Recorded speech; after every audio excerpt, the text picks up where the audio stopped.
Agar atrofingdagilar sarosimiga tushib va bu sarosimining sababini sendan bilgan taqdirdami, sen beshingni tik tutib, temkinlikingni yuturib qo'ymagan bo'lsang, agar hammaylar sana shubha bilan baqqanda, ularning gumonini haqliq deb qarasang, ammo o'zingga bo'lgan ishonchingni hech yo'qotmagan bo'lsang, agar kutalisang va bu kutishdan hech bir shikoyating bo'lmasa, yoki sen to'g'riliq yolg'onlar to'qilgan bo'lsa-mu, sen yolg'onchilik bilan ish qilmagan bo'lsang va yoki sendan nafratlanilgan taqdirdami, o'zingni nafrat ichida yo'qotib qo'ymagan bo'lsang va butun bular bilan birlikda ne bek yaxshi, ne bek aqlli ko'rinmagan bo'lsang,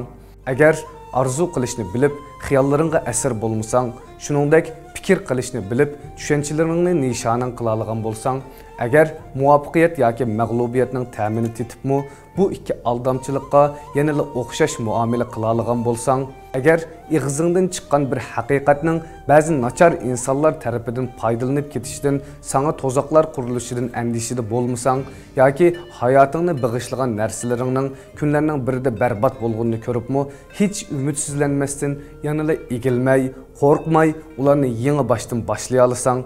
agar bütün mal dunyoringni bir döv qilib, ularni tangi tashlash o'yinida xatarga atalasang va hammani yo'qotgandan keyinmi tik turib, yangi boshdan boshlay olsang va yuturib qo'yganlaring to'g'riliq bir qitim bo'lsa-mu ig'iz ochmasang,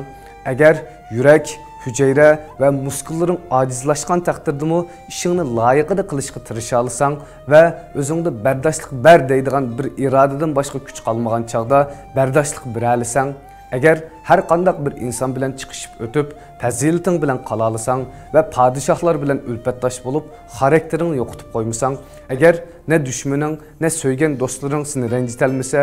o'zingni boshqalarni cho'ng ko'rilish yoki yaratmaslikdan qo'g'day olasang, agar soat va minutlaringning haqqini beralasang, undaqda yer yuzi va ustidagilar seningdir. Va buningdan bekrak